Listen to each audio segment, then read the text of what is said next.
Teotihuacan was one of the most remarkable cities in ancient America, a metropolis so vast and advanced that its origins remain shrouded in mystery. Constructed entirely by hand over 1,000 years before the arrival of the Nahuatl-speaking Mexica or Aztec in central Mexico, this city's name, Teotihuacan, was actually given by the Aztec. When they discovered the abandoned site, they were so struck by its scale and grandeur that they believed it to be the place where the gods were born. Located less than 30 miles, 50 kilometers, northeast of modern-day Mexico City, Teotihuacan reached its peak between 100 BC and AD 650. Spanning more than 8 square miles, 21 square kilometers, it supported an estimated population of over 100,000 people, according to George Cowgill, archaeologist at Arizona State University and National Geographic Society grantee. Teotihuacan was the largest city anywhere in the Western Hemisphere before the 1400s, Cowgill explains. It featured thousands of residential compounds and dozens of pyramid temples, comparable in scale to the Great Pyramids of Egypt. The city's layout is dominated by the Avenue of the Dead and monumental structures, such as the Temple of the Sun and the Temple of the Moon. Interestingly, despite its size and influence, Teotihuacan shows no evidence of military fortifications.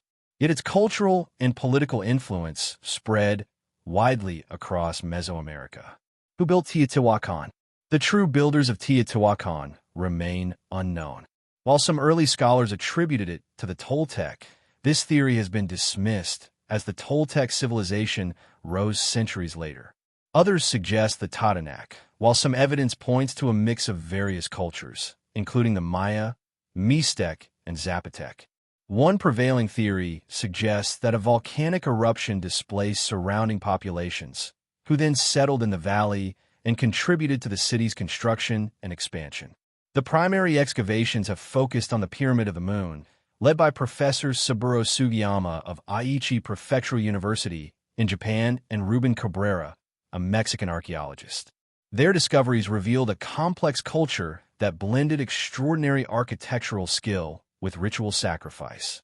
Burials of decapitated humans and animals beneath the pyramid suggest that these offerings were intended to sanctify each new construction phase. Since 2003, archaeologist Sergio Gomez has explored newly discovered tunnels beneath the site, uncovering artifacts and sacred spaces that could potentially hold a royal tomb, an unprecedented find in Teotihuacan's history. The mystery of its collapse. The fall of Teotihuacan remains as enigmatic as its origins. Some scholars propose an internal revolt, where the city's lower classes rose against its elites. Others point to environmental challenges or political instability.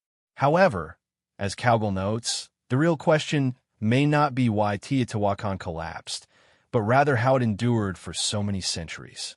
What were the social, political, and religious systems that gave Teotihuacan such remarkable stability? He asks. These questions continue to drive archaeological research into one of ancient America's greatest civilizations.